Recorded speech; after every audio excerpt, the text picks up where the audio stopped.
बिस्मिल्लाहिर्रहमानिर्रहीम व बिही नस्तईन अम्मा बाद। गुज़िश्ता 3 सबक़ों में मैंने क़वाइद तख़रीज बयान किया है। क़वाइद तख़रीज यानी मसला तख़रीज करने का तरीक़ा।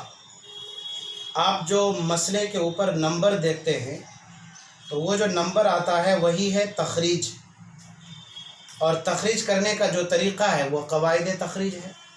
और मैंने मुफ़स्सल तफसील के साथ आपको बतलाया है कि कब मसले की तख़रीज कितने से करेंगे।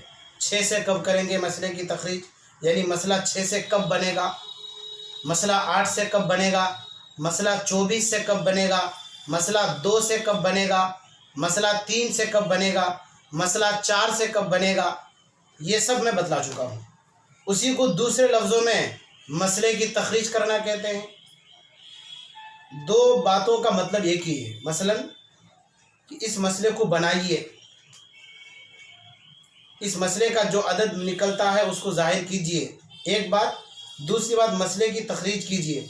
दोनों का मतलब यही है कि मसला कितने से बनता है वो वाज़े कीजिए। ये तो आप अच्छी तरह समझ गए हैं। आज के सबक में मैं ये बतलाना चाहता हूँ, अगरचे कि जो बात मैं अभी बतलाना चाह रहा हूँ ये बात ज़िम्नन गुज़िश्ता असबाक़ में मैं बतला चुका हूँ। आपको शायद याद होगा कि जब हम लोग मसले की तख़रीज करते हैं तो मसले की तख़रीज में जो नंबर आता है तो हर वारिस के नीचे जो सिहाम हम लिखते हैं, फिर उस सिहाम में जो नंबर देते हैं तो ये उसका हिस्सा होता है।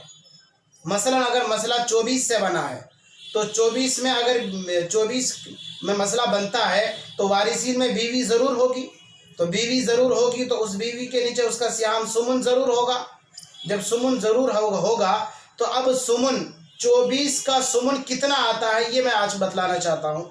ये बात ज़िम्नन गुज़िश्ता सबक में तो आ चुकी है कि मैंने बतलाया था कि अगर 24 से सुमुन निकालना, 8वां हिस्सा निकालना है तो ये जो सुमुन है, सुमुन गिनती में अगर इसको लाएंगे 8 तो इस 8 का पहाड़ा हम पढ़ेंगे, जब जाकर के 24 के बराबर हो जाएंगे जितने अदद में वही अदद उसका सुमुन होगा। जैसे 8 एकम 8, 8 दूनी 16, 8 तिया 24, तो 24 का सुमुन 3 आया।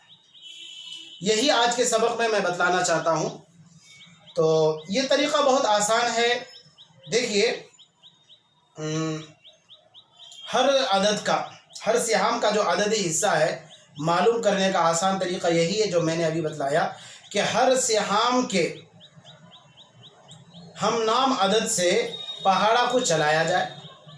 जितनी मर्तबा में अदद तख़रीज को पहुँच जाए, अदद तख़रीज के बराबर हो जाए, मसले की जो तख़रीज हुई उसके बराबर हो जाए, वही उसका हिस्सा होगा। मिसाल के तौर पर ब्लैक बोर्ड में आप ये मसला देखिए। एक मसला है, जैसे कि आप अभी ब्लैक बोर्ड में देख रहे हैं, ये एक मसला है। तो ये जो मसला है तो इस मसले की तख़रीज 24 से हुई है।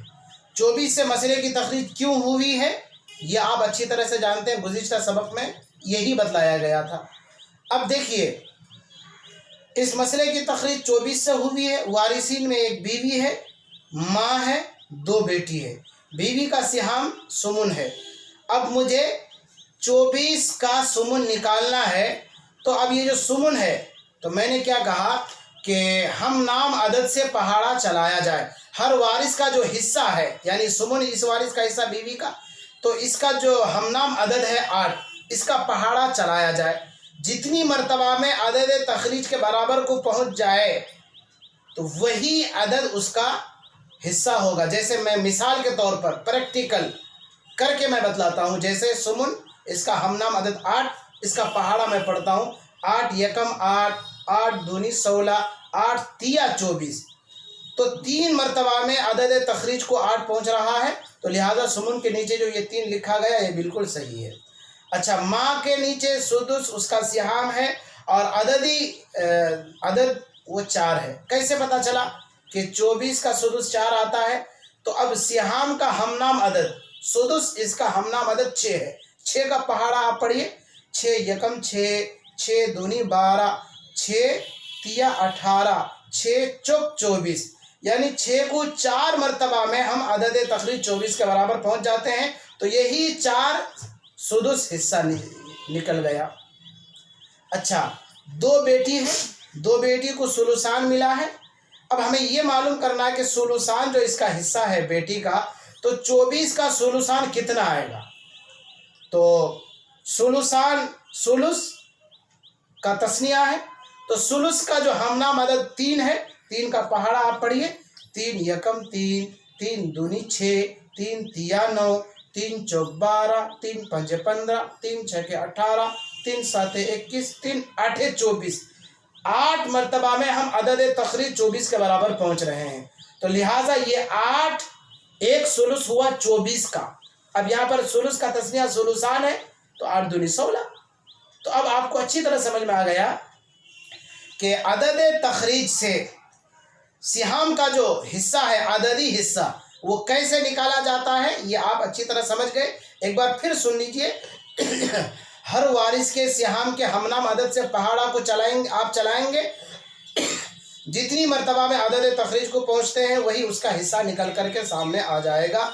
जैसा कि सुमुन का 24 3 निकला है, सुदुस का 24 का सुदुस 4 निकला है, और 24 का सुलुसान 16 निकला। कैसे निकला मैं आपको अभी मश्क करके बतलाया। तो मुझे उम्मीद है कि आप लोगों ने अच्छी तरह समझ गया कि हर वारिस के सिहाम को अददी हिस्सा कैसे देते हैं। आपने इसको अच्छी तरह समझ लिया। अब एक बार आप देखिए कि किसी मसले में अगर अदद तखरीज 24 है और उसका सुमुन मालूम करना है, तो सुमुन के हमनाम अदद यानी 8 का पहाड़ा चलाएंगे। 3 मरतबा में अदद तखरीज 24 के बराबर पहुंच जाएगा। लिहाजा यही अदद यानी 3 उसका हिस्सा निकल करके आएगा। इसके अलावा और भी तरीक़ा है। आप हर वारिस के सिहाम को अददी हिस्सा मालूम करने का तरीक़ा और भी है, लेकिन मुझे आसान और सहल यही तरीक़ा लगता है, इसलिए मैंने आपको यही तरीक़ा बताया। अब आखिर में मैं आपको एक नक्शा बतलाना चाहता हूँ। एक तरीक़ा तो वही मैंने आपको बतला दिया कि हर वारिस के सिहाम के हमनाम अदद से पहाड़ा आप चलाएंगे।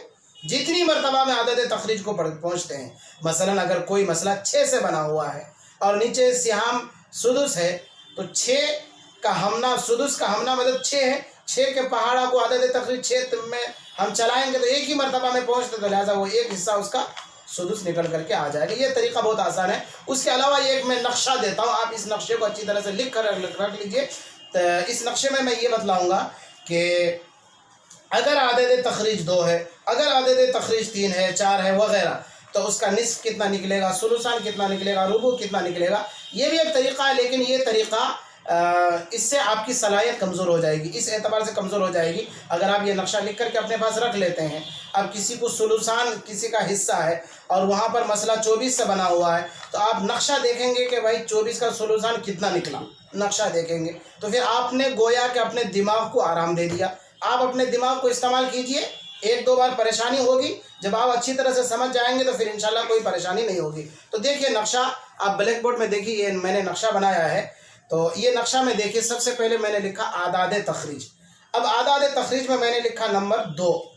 ये कभी कभी किसी मसले की तखरीज 2 से भी होती है, यानी कभी कोई मसला 2 से भी बनता है। जैसा कि आप ब्लैक बोर्ड में इस मसले को देखिए कि ये मसला 2 से बना है।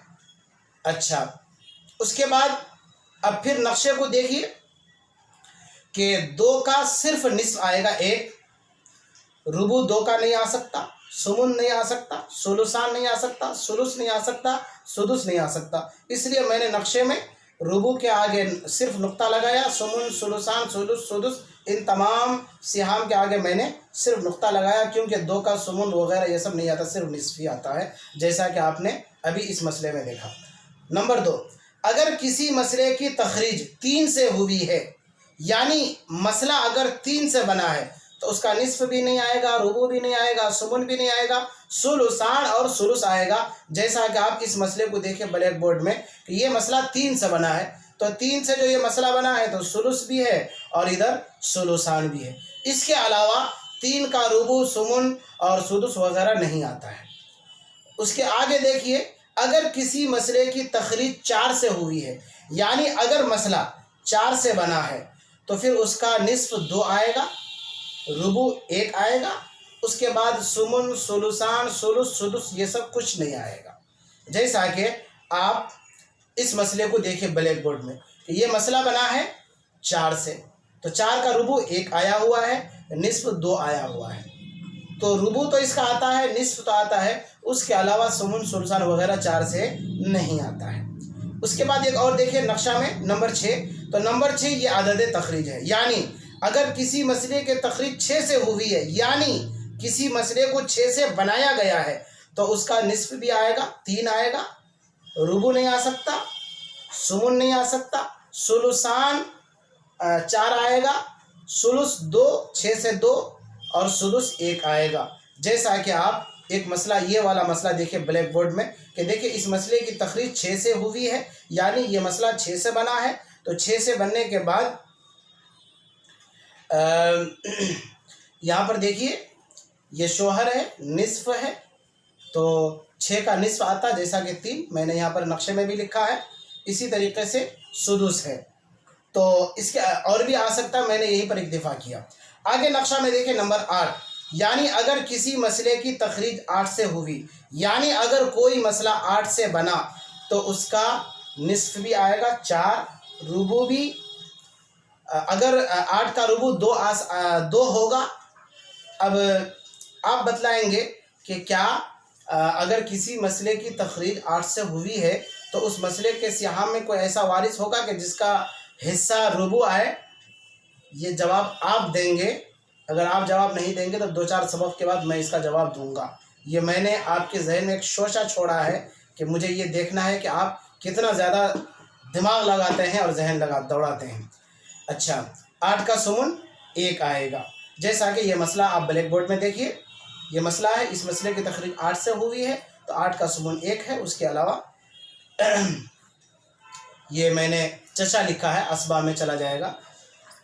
अच्छा, और अगर नक्शा आप देखिए, और अगर मसले की तखरीज 12 से हुई है, यानी अदद तखरीज 12 है, यानी वो मसला 12 से बना है, तो उस 12 का निस्फ भी आएगा 6, 12 का रुबू भी 12 का रुबू 3 आएगा। इसी तरीके से 12 का सुमुन नहीं आएगा, सुलुसान आएगा 8, सुलुस आएगा 4, सुदुस आएगा 2। और अगर किसी मसले की तखरीज 24 से हुई है, यानी अगर मसला 24 से बना है, तो 24 का आधा निस्फ 12 आएगा। इसी तरीके से 24 से रुबू नहीं आएगा। क्यों नहीं आएगा, इसका जवाब आप देंगे। ये आपके जहन का इम्तिहान है, दिमाग का इम्तिहान है।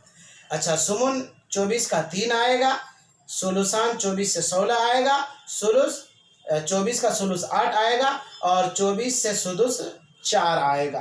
तो ये एक नक्शा है। जैसा कि आप एक मसला देख लीजिए यहाँ पर कि ये 24 से मसला बना है, ब्लैक बोर्ड में आप देखिए इस मसले को 24 से बना है। तो 24 में देखिए आप, सुमन 3 आया है, सुलुसान 16 आया है, सुदुस है तो 4 आया है।